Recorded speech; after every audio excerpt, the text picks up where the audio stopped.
Muito bem, irmãos, eu quero convidá-los a abrir a palavra do Senhor na carta de Paulo aos Filipenses. Nós estamos hoje no último encontro e episódio de exposição bíblica sobre a TULIP, que é o acróstico calvinista sobre as doutrinas centrais da redenção, envolvendo a graça de Deus para o ser humano na história. As doutrinas da graça em resumo. E isso foi uma resposta à doutrina remonstrante, ou o arminianismo histórico que se levantou. E então, vários teólogos piedosos entenderam que precisavam responder com uma teologia bíblica àquela doutrina que se levantava no seu tempo, a doutrina dos remonstrantes, ou dos discípulos de Jacó Armínios, que focava na liberdade humana para definir sua própria natureza perante a salvação. Basicamente, esse é o centro daquela doutrina que se levantava naquele tempo. E então, cerca de 80 e poucos teólogos decidiram responder com base nas Escrituras, depois de apurada investigação àquela doutrina. Então, surgiu esse acróstico, que é o TULIP, que está em inglês, falando sobre os pontos centrais da obra de providência, biblicamente falando, de Deus para o homem. E nós passamos por todos esses pontos, ainda com uma introdução e uma análise histórica nos dois primeiros encontros. Então, hoje é o nosso 7º encontro dentro desse tema e último.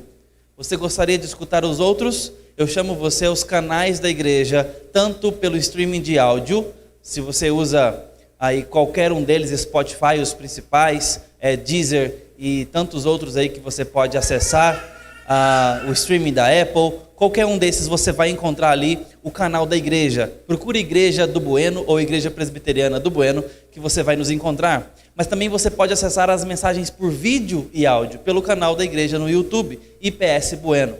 Estou dizendo isso aqui para os irmãos para você não ficar sem a nutrição e a orientação bíblica que temos produzido.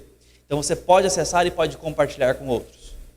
Quer acessar a série toda? Basta ir nesses canais e fazer ali a sua meditação e a sua conferência, seja numa caminhada, seja lavando uma louça, seja de viagem, você pode acompanhar a palavra de Deus, bem como vários outros conteúdos, inclusive para nossas crianças. Não fica de fora não perca isso.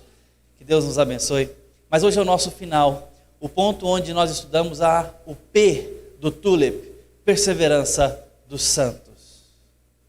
Os separados em Cristo Jesus, totalmente depravados, mas eleitos na eternidade, irresistivelmente alcançados pela graça, numa expiação que Cristo faz sobre a igreja, a noiva e o povo, que são sinônimos.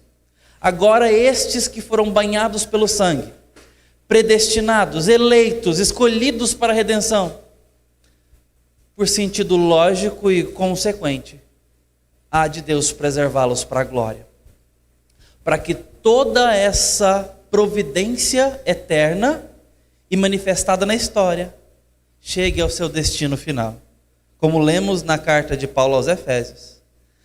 Depois que ouvimos a palavra do Evangelho, tendo também nele crido, fomos selados com o Santo Espírito da promessa até o resgate da sua propriedade.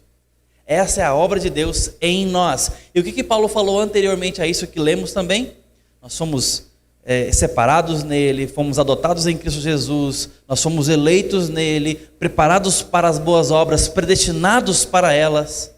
E então ele fala agora sobre esse selo, sobre esta garantia de que seremos resgatados no dia de Cristo. A obra que ele começou, ela vai ser consumada em Cristo Jesus para finalizar todo o processo de redenção, que é a nossa glorificação final com ele e morada eterna.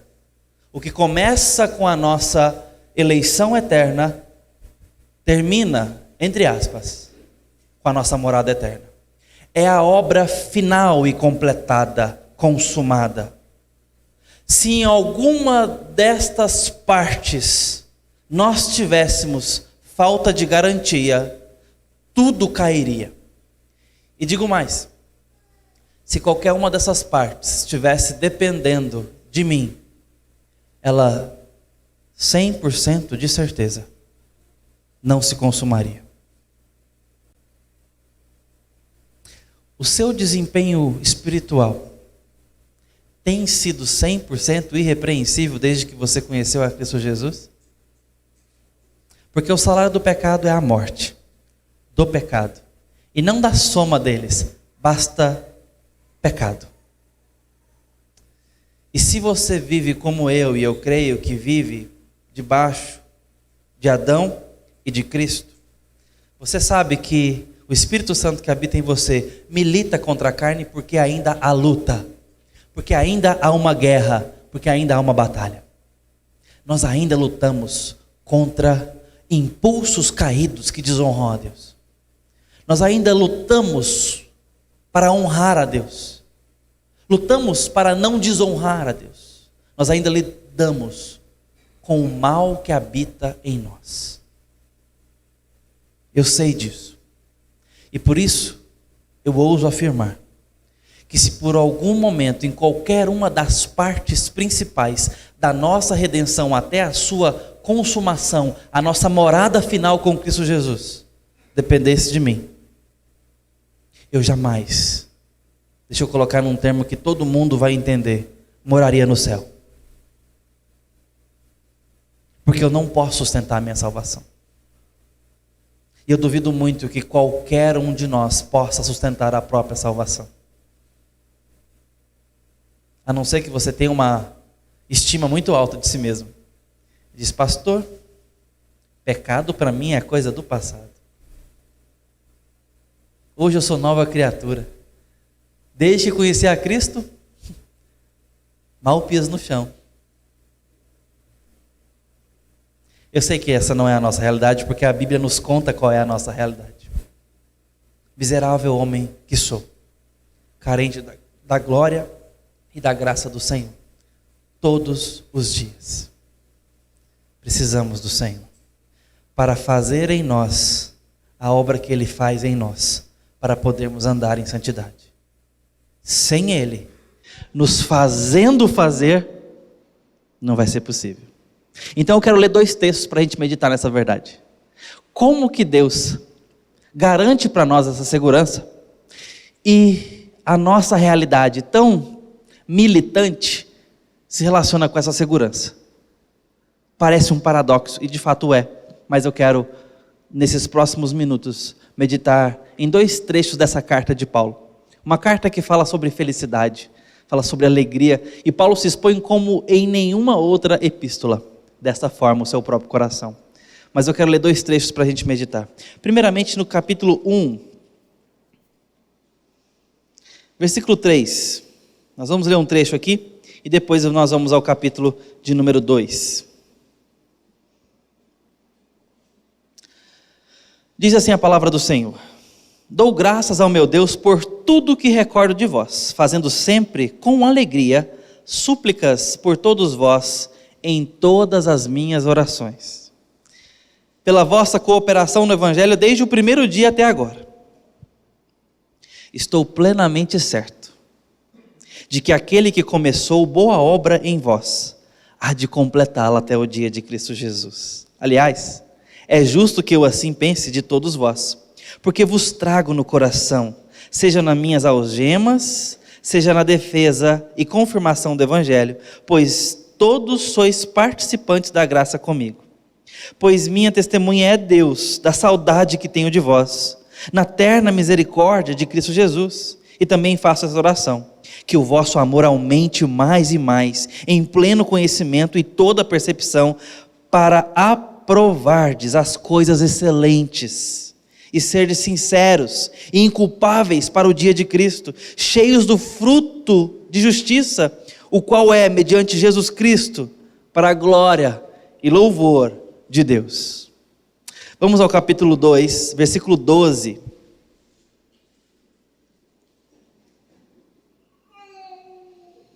Diz assim a palavra do Senhor: assim, pois, amados meus, como sempre obedecestes, não só na minha presença, porém muito mais agora na minha ausência, Desenvolvei a vossa salvação com temor e tremor, porque Deus é quem efetua em vós tanto o querer quanto o realizar, segundo a sua boa vontade.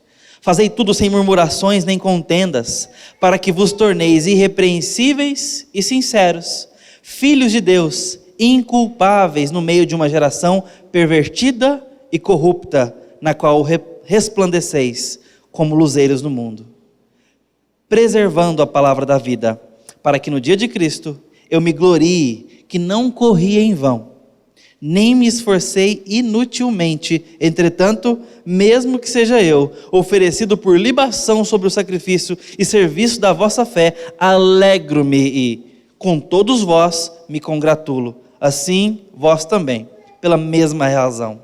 Alegrai-vos e congratulai-vos comigo. Amém. Até aqui a palavra do Senhor, essas duas porções muito ricas ao nosso coração. Irmãos, deixa eu contar um caso verídico de um pastor de Seattle. Ele costumava frequentar a barbearia do bairro há muitos anos. E já há anos também com o mesmo barbeiro, que eventualmente acabou fazendo uma boa amizade. Mas por muito tempo havia entre eles um constrangimento relativamente grave, que rolava um silêncio ali no atendimento. Ele era um pastor bem tradicional, até na postura e tudo mais, e todos sabiam disso, era uma igreja de bairro. E o barbeiro era homossexual, e ali o atendia sempre. Então, eles seguiam com o atendimento há muito tempo já, e ele só cortava ali, só cortava com esse barbeiro que sempre o atendia. Mas aconteceu um episódio um dia.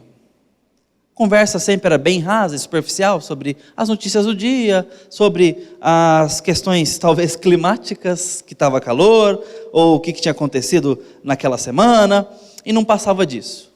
Mas chegou um dia em que a conversa se aprofundou um pouco. O pastor, para quebrar o gelo, fez uma pergunta bem profunda para ele, para o seu barbeiro. Deixa eu te fazer uma pergunta. Se você pudesse escolher, em que mundo você gostaria de viver? Como seria esse mundo? Ele, como que parando de cortar o cabelo, começou a imaginar. E então disse assim: gostaria de viver num mundo de paz, onde não existe mais guerra, nem dor, nem morte, que as guerras trazem. Eu gostaria de viver num mundo com justiça, que não existem pessoas realmente pobres, no mundo onde todas as pessoas possam comer, onde todos possam ter o que precisam. Eu gostaria de viver num mundo onde as crianças tenham o suficiente para comer. E ele então continuou a descrever ali sobre aquele mundo que ele gostaria, e visivelmente até se empolgou com a sua própria imaginação. Como que vendo quão distante era o mundo que ele gostaria de viver, e o mundo que ele realmente vivia.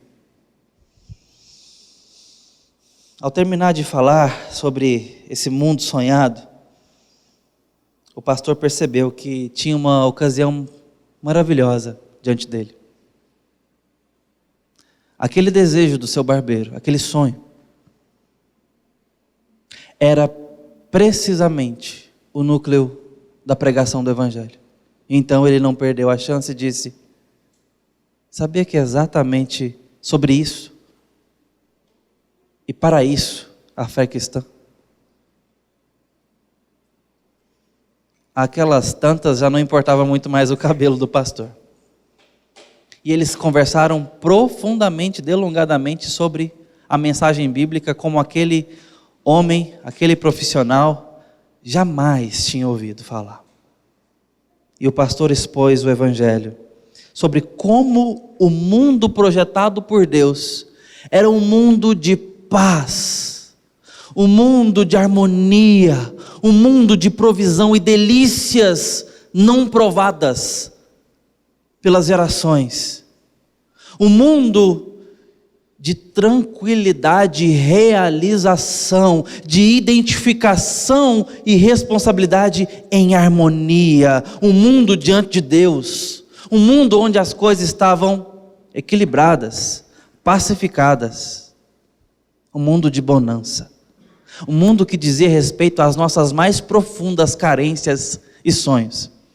Mas esse mundo se perdeu pela rebelião humana, que virou as costas para o seu Criador e sustentador. E o mundo que vivemos agora, tão longe desse sonhado, é por conta da nossa rebelião contra Deus. Estamos vivendo contrários, estamos vivendo de forma adversa por conta do nosso pecado. A ira de Deus se levanta contra o mal. E nós amamos mais as trevas do que a luz, diz a palavra. E por isso o mundo é o mundo que é. Carente, quebrado, mal resolvido, desencontrado consigo mesmo. O homem rompeu a sua conexão com o Criador. Rompeu a sua conexão e harmonia com o próximo. Rompeu a sua conexão e harmonia consigo mesmo. Por isso não sabemos quem somos, o que queremos, e tentamos nos reinventar a cada geração. O homem rompeu inclusive o seu elo com o meio, e não sabemos lidar com a natureza como deveríamos. O mundo de relações quebradas, esse é o nosso mundo.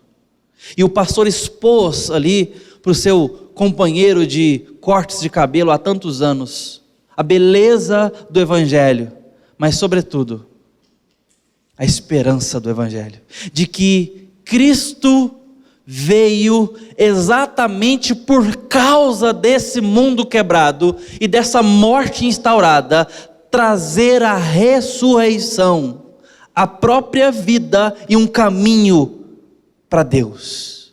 Ele vem, morre para salvar um povo prometido em Abraão, para dar ao Pai uma posteridade preservada, para salvar, para trazer essa luz, para resgatar a muitos.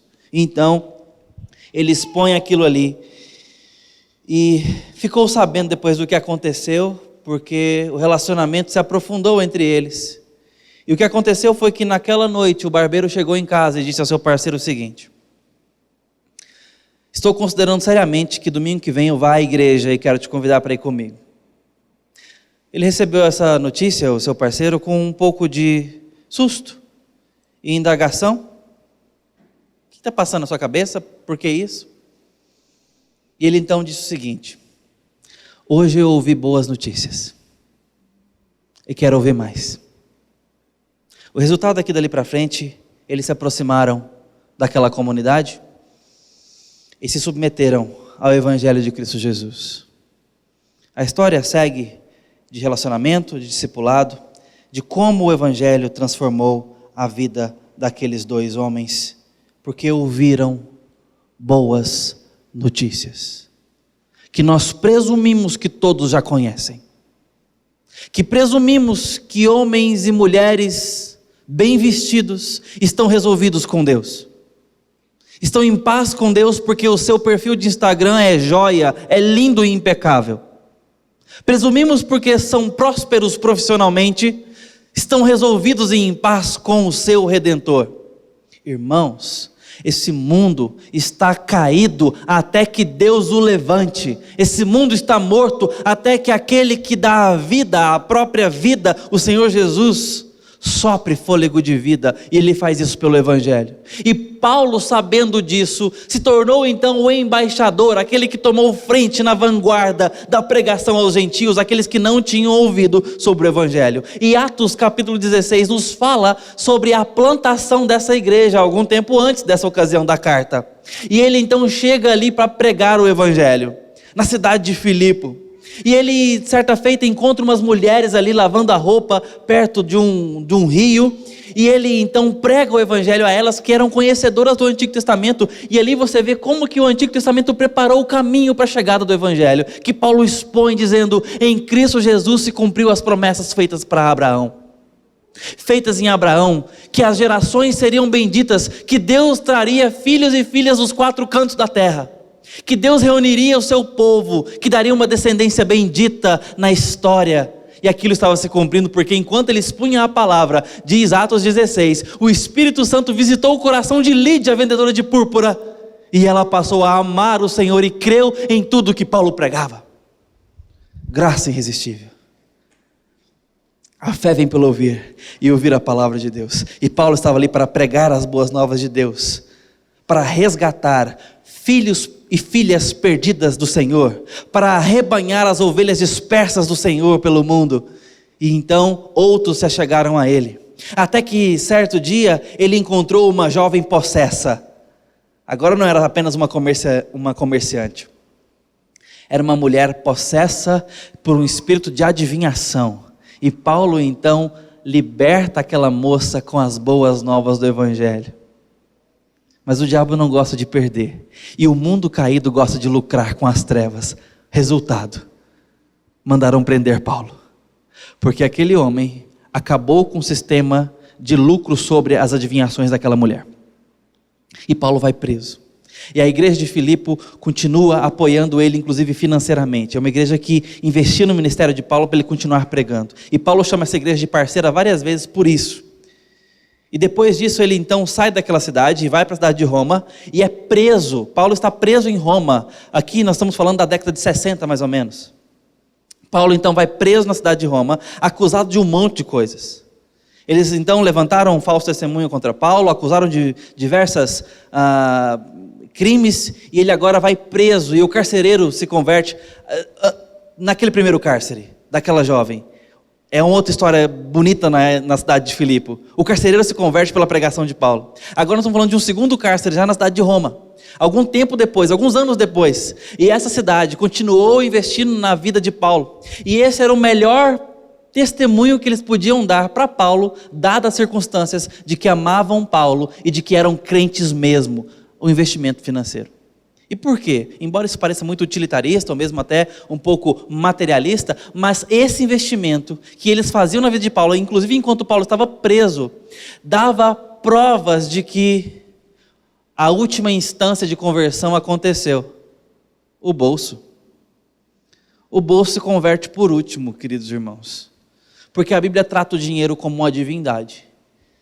Dificilmente escapamos de ter uma relação com o dinheiro que não seja uma relação espiritual.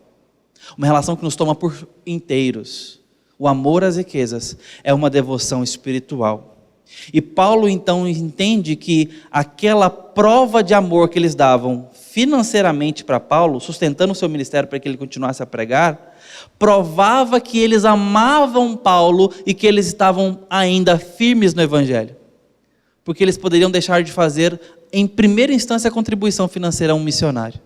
E depois eles deixavam de fazer outras coisas, se não amavam a Cristo, se não estavam firmes nas boas obras. A primeira coisa que vai embora é o sustento do missionário. Que a gente ali separa a nossa finança do mês e pensa, isso aqui vai para a missão, isso aqui vai para a obra, isso aqui vai para o reino. A primeira coisa que cortamos, via de regra, são nessas esferas. E aqueles irmãos permaneceram firmes na sua fidelidade. Não era uma coisa pontual, espontânea, era ao longo dos anos. Fidelidade. E Paulo então chama aqueles irmãos de cooperadores no evangelho.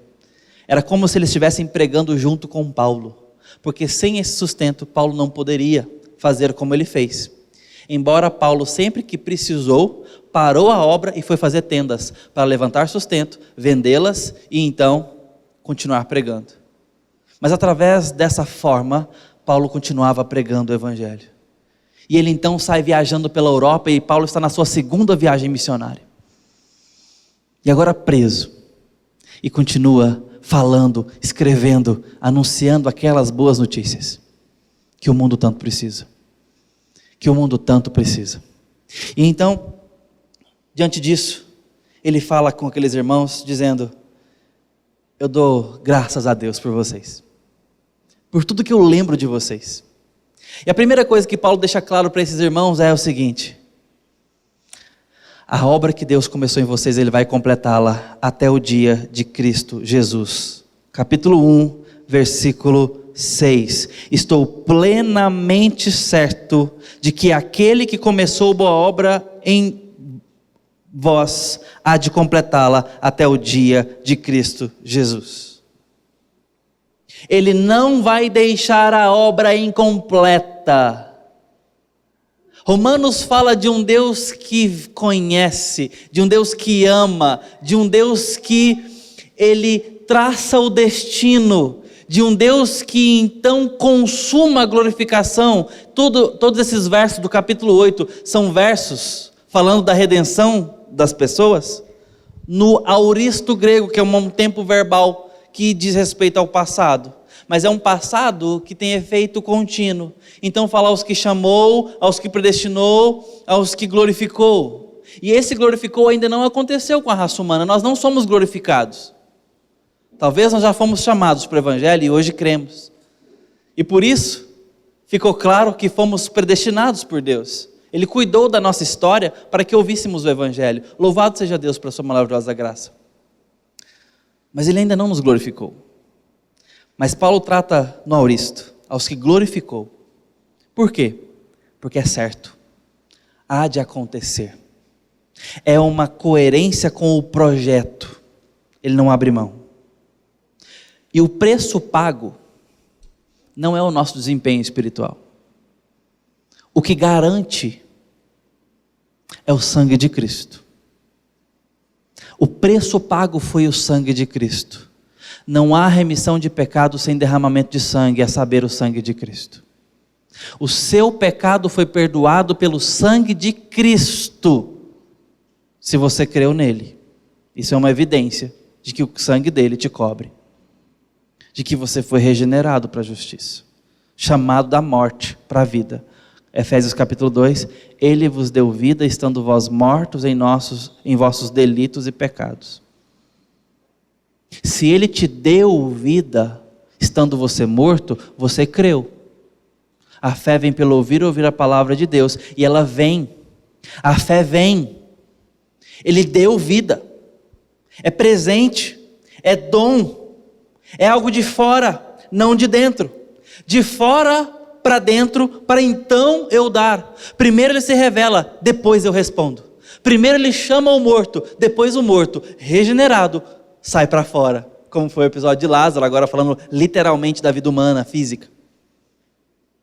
Espero que seja claro para nós, que não surja em nós.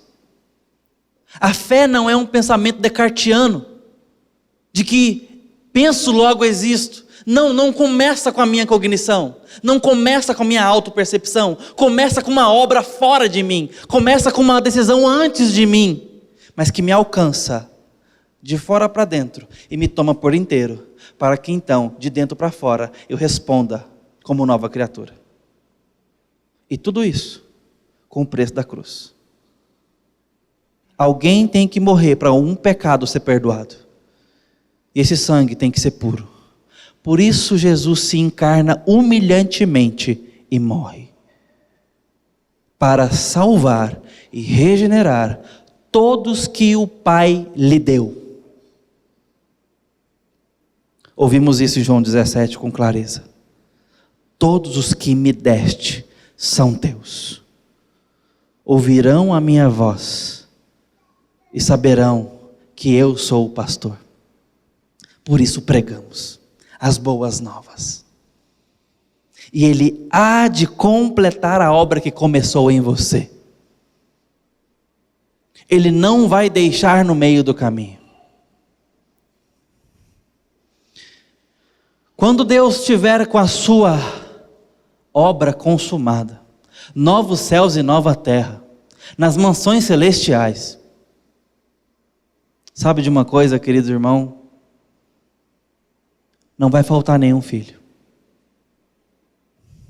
Ele não vai lamentar dizendo: se meus filhos tivessem sido melhores, a casa estava cheia. Nós nunca prestamos, desde Israel. Mas Deus sempre prestou. Nós nunca fomos confiáveis desde Adão. Mas Deus foi confiável desde o início. Por isso que o primeiro Adão, tendo falhado, deixou a nossa esperança no segundo Adão, que é Cristo Jesus. E a obra dele foi perfeita em obediência e recebendo a punição do pecado que está na cruz. Por isso que não há vida sem Cristo. Não há santidade sem Cristo. Não há glorificação sem Cristo. Não há resgate sem Cristo. Não há perdão sem Cristo. Mas aqueles que estão em Cristo, Ele completará a obra neles. E quando Cristo voltar, o dia do juízo, a igreja estará preparada. É assim que Ele conduz a perseverança da igreja, limitada e imperfeita. Por isso que precisamos que o Espírito nos conduza até o dia. Que Ele faça em nós a obra que nós não podemos fazer. Até aquele dia. E é isso que nos leva ao capítulo 2. Quando ele diz: que bom que vocês, versículo 12, não obedecem só na minha presença, mas também agora na minha ausência, vocês se mantêm fiéis, dignos do Evangelho. Então agora Paulo dá uma ordem àqueles irmãos: vocês devem desenvolver a vossa salvação. Existe uma salvação, vocês foram salvos, agora é hora de agir como salvos. E Paulo agora vai dar alguns indícios da igreja, das características da igreja, de identidade e de responsabilidade, da igreja que persevera, da igreja que será levada ao dia do juízo e será achada preparada. Quem é essa igreja? É uma igreja que desenvolve a sua salvação. E Paulo então dá essa ordem: desenvolva a sua salvação com temor e com tremor. Vejam, Paulo não está falando sobre conquistar a salvação, completar a salvação, adquirir a salvação. Isso é obra de Cristo. Ele está falando sobre um desenvolvimento, uma atividade do salvo, um desenvolvimento de algo que já aconteceu. Você desenvolve aquilo que já existe, aquilo que foi dado, aquilo que foi criado onde não existia. Agora é possível desenvolvê-la, agir como tal. É possível crescer em discipulado, é possível aprofundar o relacionamento com Cristo, é possível caminhar como santo, é possível não caminhar como santo, é possível obedecer, é possível desobedecer uma vez salvo. Por isso que nós lutamos contra a carne ainda, por isso que nós temos dificuldades, às vezes estamos num bom momento, às vezes num momento péssimo, às vezes caímos em pecado, às vezes temos temor a Deus e resistimos ao pecado e à tentação. E Paulo está dizendo: vocês precisam de responsabilidade. Uma vez salvos, vocês não estão isentos da responsabilidade espiritual. Embora nós não cooperemos para ser salvos, nós cooperamos para a santificação. Existe uma participação nossa agora. Deus não podia exigir do morto que obedecesse, mas do vivo Ele exige. Daquele que Ele santificou, Ele exige que você ande em santidade. Daquele que Ele deu vida, Ele exige que você anda como vivo. Ele não te pediu nada como morto. Atos capítulo 17, Paulo está pregando ali para um monte de gente que nunca ouviu o Evangelho. Atenas é uma cidade bem multicultural, que estuda as grandes novidades culturais e filosóficas da época, e eles estão ouvindo Paulo pregar algumas coisas ali curiosas, até acham que ele está pregando duas deusas diferentes, que é a Anastácia, que é a ressurreição, e a graça. São dois pronomes femininos, e Paulo está pregando bem dentro desses tópicos, e são substantivos de fato dados às pessoas, às mulheres, no mundo greco-romano antigo. E eles estão ali ouvindo Paulo pregar sobre isso, querem ouvir mais. Epicureus e estoicos estão ali representados naquela multidão, são grandes grupos filosóficos da época, mas tinha mais coisa cultural ainda rolando ali no meio. O fato é que Paulo prega, expõe o evangelho com muito respeito e cordialidade, mas chega no momento onde Paulo fala o seguinte: Deus não levou em conta o tempo da ignorância, mas adverte a todos agora que se arrependam e creiam nele. Pois há um dia que ele virá julgar os vivos e os mortos, e há de ressuscitar os mortos. E a hora que Paulo tocou nesse assunto de ressurreição, aí o bicho pegou. Porque uns escarneceram Paulo e quiseram botar ele para fora. Outros falaram que outra hora escuta Paulo, viu que ele estava tocando um ponto bem delicado. Era uma questão filosófica da época. Mas aconteceu que, por exemplo, Dâmaris, o Areopagita e outros ali se apegaram a Paulo e creram no evangelho porque ouviram boas novas, ouviram boas notícias aquele dia. Mas Paulo deixou bem claro: Deus não levou em conta o tempo da ignorância, Deus não exige de nada dos mortos. Mas aqueles que ele ressuscitou, aos filhos que ele adotou, que ele pode chamar de filho, que ele pode chamar de filha, ele exige obediência, ele exige relacionamento, santidade. Ele preparou boas obras para que você ande nelas e te insta a andar nelas. Ele te deu a palavra para que você creia, ele espera que você creia. Ele te exige isso, ele te dá ordens. Como vivos, ele então faz isso. E Paulo está dizendo agora: desenvolvam, porque a igreja salva faz isso. Gente transformada pelo evangelho desenvolve a vida como salvos. Há temor e tremor. E nós precisamos manter ou resgatar, em casos mais graves, temor a Deus. Nós estamos vivendo uma cultura onde que parece que o ápice da espiritualidade e da intimidade é a informalidade com Deus. Irmão, quanto mais informal você é com Deus, mais eu suspeito que você não o conhece. Não dá para ser informal com Deus. Ele é fogo consumidor, embora nos chame de amigos. Ele é santo, embora nos chame de filhinhos amados. Diante dele, cabe o nosso espanto. Onde foi parar o nosso espanto? O nosso tremor diante de Deus. Eu me lembro de convertido. Milene está aqui hoje. Na época o pai dela era diretor do acampamento APC. Me mudei para a região ali do Vale de São Patrício e frequentava o acampamento presbiteriano de Séries. E numa daquelas ocasiões, tinha um líder de mocidade ali de uma igreja pentecostal, da Igreja de Cristo. Uma igreja amada, conheci bastante gente dessa igreja lá de Anápolis, dessa denominação, mas ali era da região de Séries naquela época. E um jovem ali, líder daquela igreja, numa determinada reunião de líderes, eu fazia parte daquele acampamento que era multidenominacional, e numa determinada reunião de oração, aquele jovem supostamente estava tendo uma visão de um anjo. Eu, presbiteriano desde bem cedo, estava diante de uma situação complicada, porque ele estava pulando na parede, e passando a mão na parede, tentando pegar alguma coisa. Com todo o respeito do mundo, mas eu tive que perguntar o que estava acontecendo. Bem como alguns outros irmãos ali. Mais tarde, alguns minutos depois, a situação estava um pouco acalorada, ela se aquietou. Fulano, o que está acontecendo aí? Eu vi um anjo, e eu queria pegar o pé dele. Não sei porquê, mas me ocorreu imediatamente a visão de Daniel. Que quando se deparou com a mínima manifestação angelical, caiu como morto.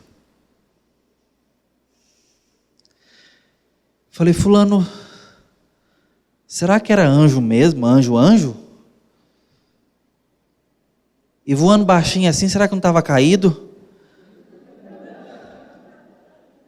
Brincadeira, não falei isso não. Mas queridos irmãos, isso me vem à mente agora,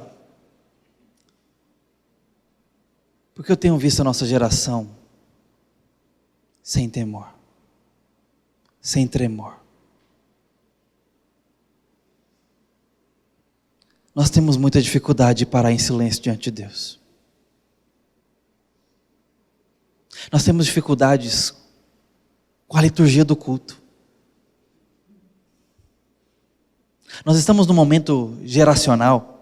Eu não estou falando da nossa igreja, eu estou falando do evangelicalismo, da nossa cultura. Onde quanto mais espontâneo, mais verdadeiro. Ainda que não seja bíblico, ainda que não seja biblicamente orientado, ainda que não tenha conteúdo nenhum. Se é espontâneo, vale, é verdadeiro. Queridos irmãos, nós precisamos nos preparar para chegar diante de Deus. Por que Deus mandou Moisés tirar as sandálias dos pés?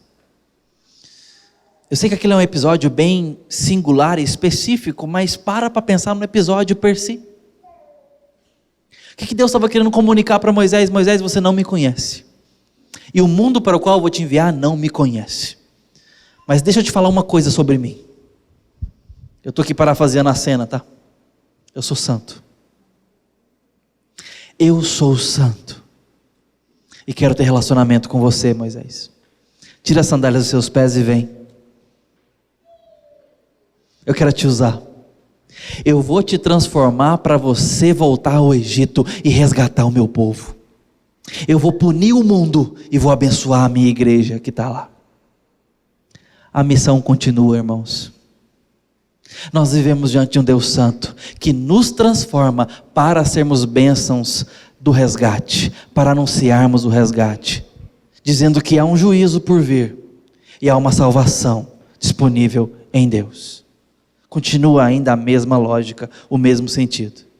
Sobretudo, o mesmo Deus santo. Desenvolvam a vossa salvação com temor e tremor. Paulo está falando aqui sobre lutar, sobre se esforçar, com diligência, com devoção, com comprometimento. Algo que deveria tomar tempo, decisões, de fato esforço, planejamento. Mas ao mesmo tempo, ele está falando: lutem por seus compromissos, devoção a Deus, com temor e tremor. E aí ele agora nos fala, por quê? Porque é Deus quem executa em vós, tanto o querer, como o realizar. Porque, versículo 13, é Deus quem efetua em vós, tanto querer quanto realizar. A nossa santificação envolve a nossa responsabilidade e participação, e devemos nos esforçar como salvos e ter de fato temor a Deus e consultá-lo, honrá-lo em nossas decisões. Mas saiba de uma coisa: Deus não deixou nas nossas mãos o resultado. Ele quer garantias de que nós vamos chegar vivos no dia do juízo. Por isso, Paulo está nos dando uma maravilhosa palavra. Porque talvez você pode olhar para o seu desempenho e falar assim: pastor, se você soubesse das minhas lutas com os meus pecados, do quão fraco eu sou, essa palavra aqui não faria sentido nenhum para mim. Eu nem sei se eu sou salvo. Se me perguntar, eu titubeio, como a gente diz por essas bandas. Deixa eu te dar uma notícia que Paulo está dando para aqueles irmãos. Desenvolva a sua salvação com temor e tremor renovados. Porque é Deus quem faz. É trabalho dele em você. O Espírito Santo habita aí, aqui, para fazer o que Deus quer. Nós podemos ainda lutar, rejeitar essa voz, ter dificuldade em obedecer, mas deixa eu te falar, o Espírito Santo está aí lutando contra a sua carne dia e noite, para você largar o seu pecado e honrar a Deus. E Ele não dorme lutando pela sua propriedade bendita e amada, desde a eternidade, que custou o sangue do Filho. É assim que Deus te trata, meu irmão. Isso não é brincadeira, não. Custou tudo para Deus, para que você seja santo, santa, povo de propriedade exclusiva e amada de Deus. É isso que o nosso pecado zomba, ridiculariza. Mas também é isso que a nossa decisão de obediência honra, celebra, glorifica, coopera. A sua decisão de temer a Deus e abandonar o seu pecado será executada com sucesso, porque não depende em última instância das suas forças. É Deus quem faz em você o querer quanto realizar. Não tem como ser mais claro do que isso. Talvez esteja faltando em você decisão para desenvolver a vossa salvação. Talvez esteja faltando em você afetos para amar a Deus a ponto de obedecê-lo. Ou talvez falte em você novo nascimento. E você no final das contas não faz a mínima ideia do que eu estou falando. Porque nunca conheceu a Deus de verdade. Porque não nasceu de novo. Porque não o ama. Eu quero te falar agora. Jesus Cristo está disponível para que você o ame nesta ocasião, hoje. Se arrependa e creia no Evangelho. Até essa decisão contará com o Espírito Santo te regenerando para isso, porque não tem como tomar uma decisão por Cristo sem que Cristo o faça em você primeiro.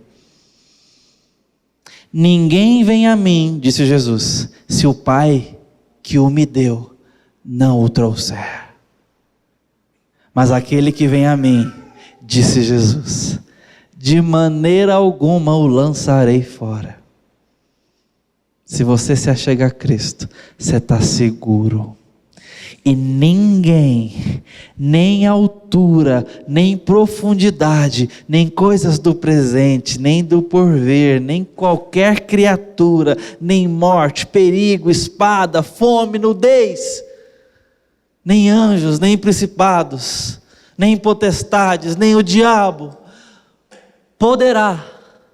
poderão nos separar do amor em Cristo Jesus, disse Paulo aos Romanos. Essa é a profundidade da nossa segurança. Por isso que não há como escapar se negligenciarmos tão grande salvação. Essa é a única, porém tão segura esperança.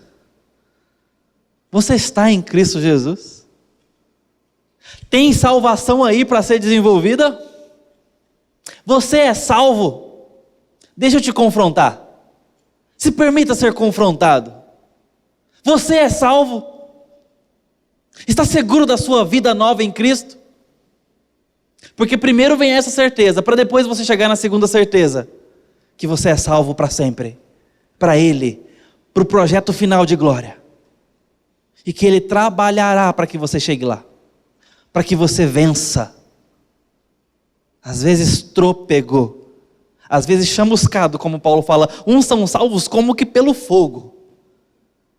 Sim, tem irmão que fede fumaça, mas pela graça está aqui, aos pés de Jesus. Paulo então diz isso para eles.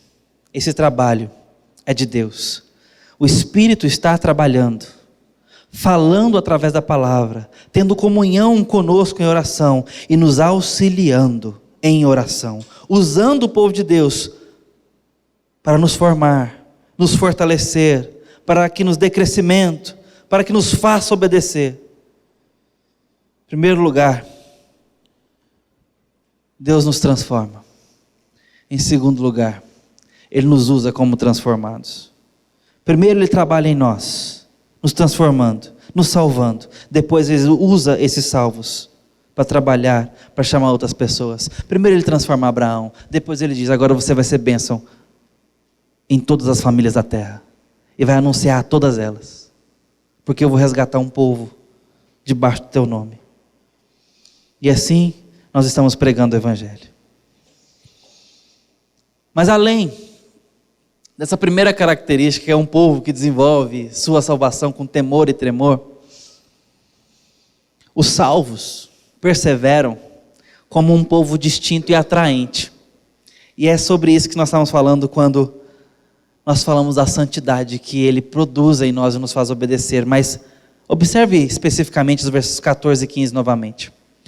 Fazei tudo sem murmurações nem contendas, para que vos torneis irrepreensíveis e sinceros, filhos de Deus, inculpáveis no meio de uma geração pervertida, na qual resplandeceis como luzeiros no mundo.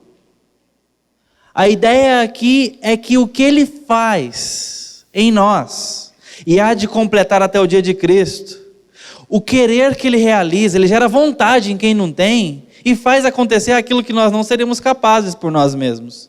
Que tudo isso é para que a luz brilhe no meio de trevas, para que o mundo continue sendo iluminado naquele projeto original, de um mundo pacífico, perfeito. Esse projeto não foi abandonado. Vem aí Nova Jerusalém, vem aí nova terra, vem aí novo céu. Deus não abandonou o projeto, mas sobretudo os seus habitantes estão seguros em Cristo, mas até lá estão trabalhando em nome dEle, e Deus garante esse serviço, fazendo com que agora a gente ilumine os homens, ilumine as consciências perdidas, confrontando as pessoas, como eu disse, das mais desleixadas, destruídas, das mais abandonadas e quebradas, às mais bem-sucedidas, às mais bem vestidas, às melhores posicionadas de acordo com o padrão desse século, desse mundo. Nós devemos levar as boas novas da exclusiva salvação em Cristo Jesus, sem a qual ninguém poderá escapar no dia de Cristo. Nós levamos essa mensagem de esperança. Nós temos ela, se cremos, se aceitamos, se fomos transformados, se fomos resgatados, regenerados, se fomos de fato feitos de novo, nascidos de novo. Agora, ele está falando aos filipenses para que eles façam as coisas sem murmurações nem contendas. Tem a ver com o dia a dia. A forma como fazemos o que fazemos importa para os salvos. Não dá para apenas fazer, tem que fazer bem feito. Tem que fazer com o coração. Tem que fazer com excelência. O quê? Tudo. Isso me faz lembrar um episódio que o pastor Michael Gorin teve na igreja dele recebendo um professor chinês que estava ali estudando em pós-graduação numa cidade americana, e ele recebeu esse professor na igreja por vários meses ali, vários domingos, porque ele queria desenvolver o inglês e viu que tinha uma comunidade ali cristã que tinham prédicas, né, todos os domingos e às vezes também durante a semana, e ele sempre estava ali ouvindo o evangelho. Mas aquele homem não conhecia o evangelho de forma alguma e nunca tinha ouvido falar do evangelho. E ele passa ali algum tempo ouvindo as mensagens, ouvindo a palavra, e eventualmente participando e conversando profundamente com o pastor Gorin sobre o evangelho, sobre a Bíblia. E eles tiveram boas prosas teológicas, além de economia, que era a área dele, sobre política também e tudo mais. Aquele homem fazia parte de um partido chinês de viés comunista, e eles então ali conversavam sobre a forma diferente de ver o mundo e como era distinto aquilo que ele vivia do evangelho pregado. E então ele é exposto horas a fio, se você fosse somar todos os encontros, às mensagens maravilhosas do evangelho. E numa determinada ocasião, uma irmã, uma senhorinha da igreja, abençoada, carinhosa, já de idade, fala assim: pastor, eu quero servir o professor, mas ele é tão culto, é alguém de tanto renome, assim, de fato ele tinha uma graduação muito elevada, e eu não sei falar as coisas que ele fala, eu nem falo direito, o que eu posso fazer? Fala: irmã, faz o seguinte, você quer receber ele na sua casa? Sim. Faz uma boa comidinha, bem gostosa, a melhor que você puder fazer, e ama esse irmão. E ela diz assim: ah, pastor, isso aí eu sei fazer, pode deixar comigo. Fazer uma comida com capricho e servir esse irmão com carinho, deixa comigo, isso aí eu sei fazer. Eu falei: então não precisa fazer mais nada não, é isso aí. O fato é que no desenrolar, aquele homem, ao deixar ali o convívio, porque ele estava voltando depois desse intercâmbio, depois desses estudos para a China, para sua família, ele tinha esposa e filha, ele deixou um testemunho muito lindo de conversão ao Evangelho. A graça alcançou aquele homem, ele se rendeu a Jesus, e ele diz que o que mais impactou a vida dele, pastor Gorrinha até confessa que esperava que fossem as exposições daquelas tardes teológicas que eles tiveram, que claro, fizeram muito bem o seu papel, mas o que mais chamou a atenção do coração daquele professor foi como aquela comunidade pequena o amou e mostrou Cristo o recebendo tão bem, tão carinhosamente. E por isso o destaque dessa senhora, que o serviu muito bem naquele jantar singelo, no determinado dia. Dentre tantas ações de cuidado e amor que os luzeiros no mundo, que são a igreja, devem fazer, aquele homem volta para a China e começou a fazer parte, depois de abandonar o seu partido político, da igreja subterrânea chinesa, e deve estar até hoje, se Deus assim o guarda, pregando o evangelho escondido, para a glória de Deus, porque foi amado, porque foi alvo das luzes, porque foi alvo dos luzeiros que Deus deixou no mundo. A igreja que persevera, que é mantida, é uma igreja distinta e atraente. Por isso que Isaías falou sobre a chegada de um novo rei, no qual terá o Espírito de Deus, que vai transformar o povo de Deus, será luz para as nações em sua cultura caída. E Paulo acredita que esse tempo chegou em Cristo Jesus. O novo rei é Jesus. O tempo das luzes chegou e nós agora testificamos dessa luz, sendo nós mesmos luz na escuridão. Por isso, devemos ter fidelidade matrimonial no mundo tão distorcido sexualmente. Por isso, devemos ser generosos, experimentar contentamento no mundo tão desorientado pelo consumismo materialista. Por isso, devemos nos entregar por amor num mundo tão egoísta, tão autocentrado como o nosso. Por isso, devemos ter compaixão no mundo de frieza e de tantas tragédias. Por isso, devemos ser luz e justiça no mundo onde há tanta injustiça social, econômica, moral. Por isso, devemos ser luzeiros no cuidado com o pobre, no mundo que só tem olhos para os ricos, poderosos e belos. Por isso, devemos decidir viver numa comunidade cheia da graça, pois vivemos num mundo que cada vez mais despreza e hostiliza a comunidade cristã. Precisamos, por isso, ser uma comunidade de gratidão, num mundo tão cheio de mérito. Se o povo de Deus viver assim, seremos luz na escuridão. E esta é a igreja que persevera. Uma igreja luz, luzeiros, juntos e congregados, em nossos trabalhos, na vizinhança, em nossos condomínios, na nossa casa, durante a semana, seremos a igreja que o Espírito Santo tem levantado. Tem sido assim a sua vida ou está muito distante disso? É importante que analisemos. É importante que a gente observe. Mas por fim, a igreja que persevera é uma igreja que aguarda a palavra e que entrega a palavra. Porque a palavra que Paulo usa aqui é dúbia. Ele diz aqui, aqueles que preservam a palavra, versículo 16, a palavra da vida, para que no dia de Cristo me glorie, que não corri em vão. A igreja que persevera, ela guarda a palavra. Eu quero usar os dois sentidos aqui para a nossa conclusão.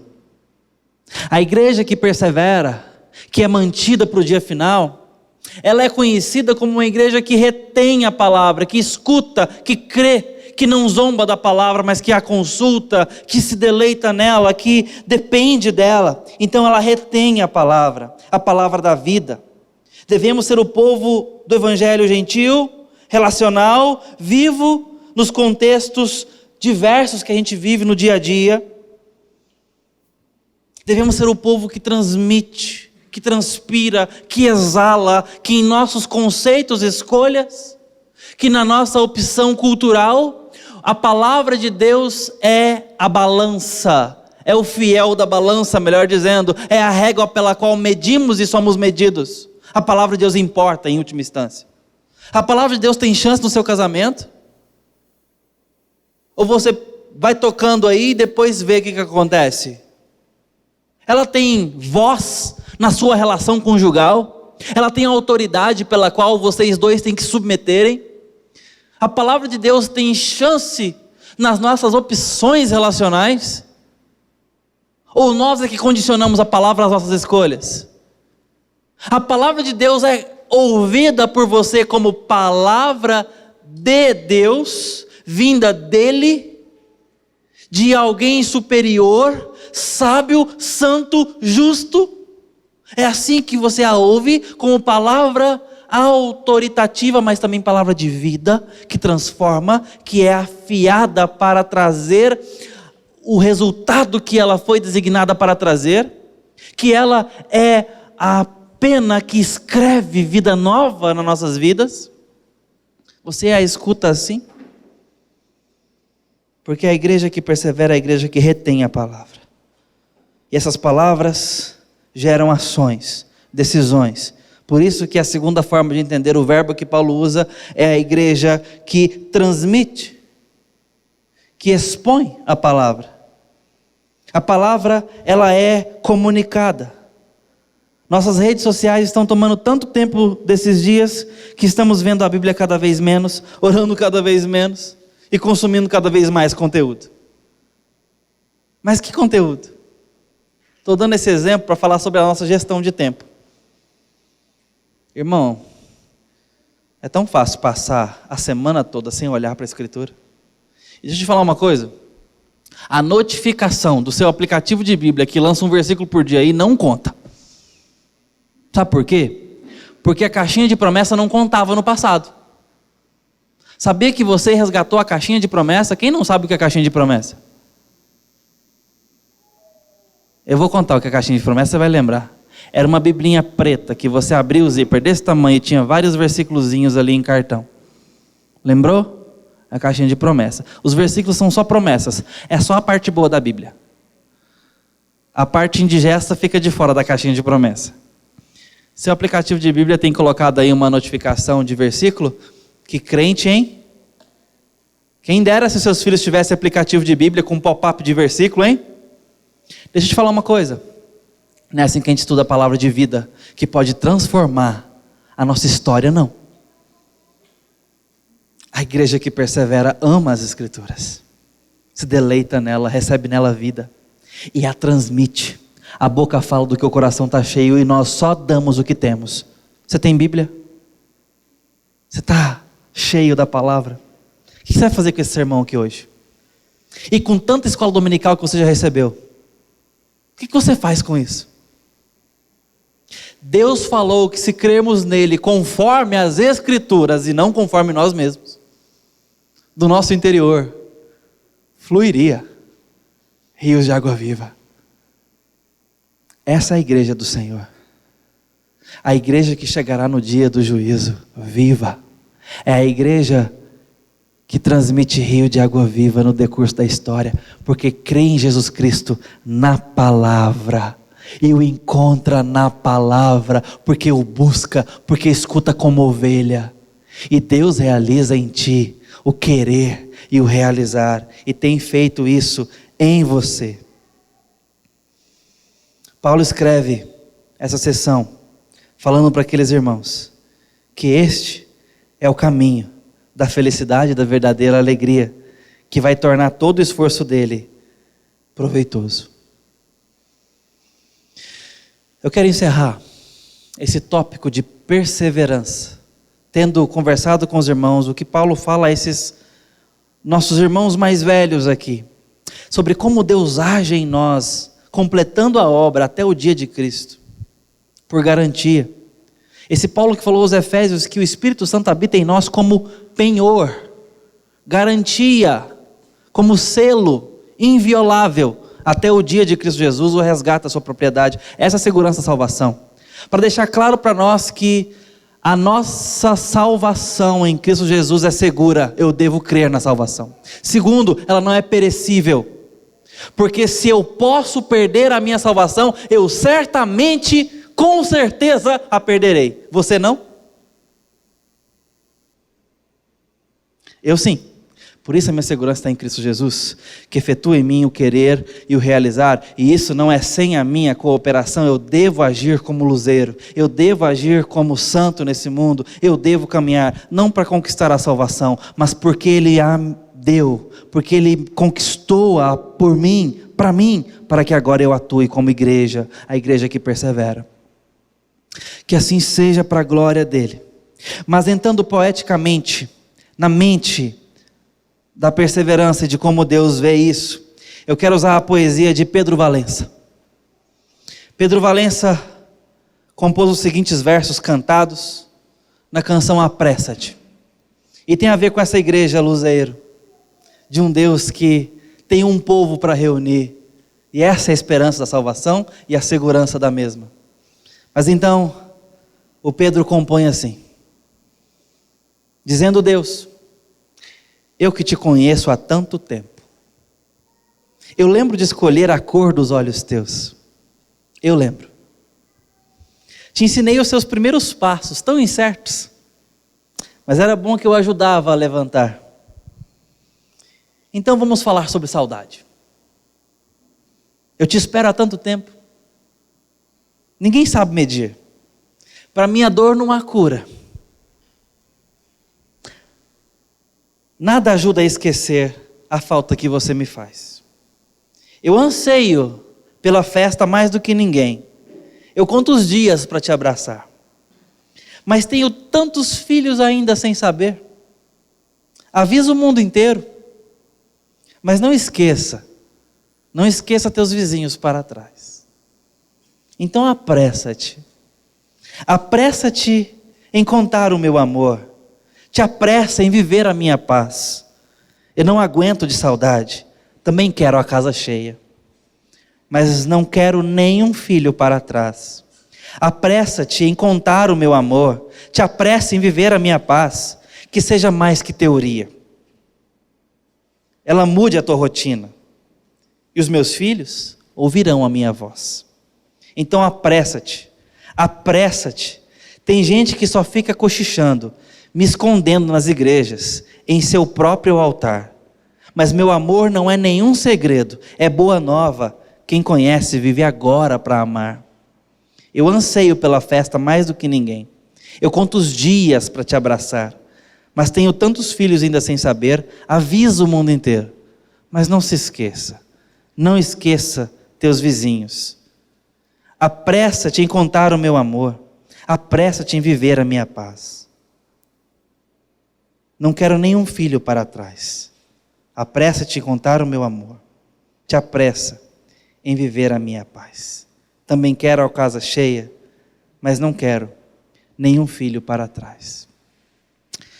Deus tem filhos e filhas nesse mundo. E se você já foi alcançado, hoje é através de você que esses filhos e filhas conhecerão a verdade e serão de fato, historicamente, adotados em Cristo Jesus. Prega e vive a palavra, porque Deus te alcançou para isso, e não apenas para a eternidade, mas para agora na história, você ser luz nesse mundo. É isso que a igreja perseverante faz enquanto peregrina. Aqui nós chegamos ao final da nossa caminhada pelas maravilhosas doutrinas da graça. onde descobrimos na Bíblia um Deus que fez tudo o que precisava ser feito para sermos dele e estarmos reunidos um dia com todos os filhos. Ele disse ao profeta Isaías: trazei meus filhos de longe e minhas filhas da extremidade da terra, os que formei e fiz para minha própria glória. Nós estamos reunindo esse povo, gente. E talvez você hoje possa ter a oportunidade de ser reunido porque nunca foi, de alcançar a graça que nunca recebeu, de ser transformado como nunca aconteceu na sua história e fazer parte dessa família, porque um dia a casa estará cheia, a casa do Pai do nosso Senhor Jesus. Ele foi preparar morada e sabe muito bem quem vai morar lá. E nós estamos buscando essa gente toda no mundo, do barbeiro aos nossos filhos. Temos boas novas para contar. Essa é a esperança. Esperança que não depende da humanidade caída, mas de um Deus poderoso que se derramou em amor por nós para salvar um mundo caído. Vamos orar e adorá-lo por isso.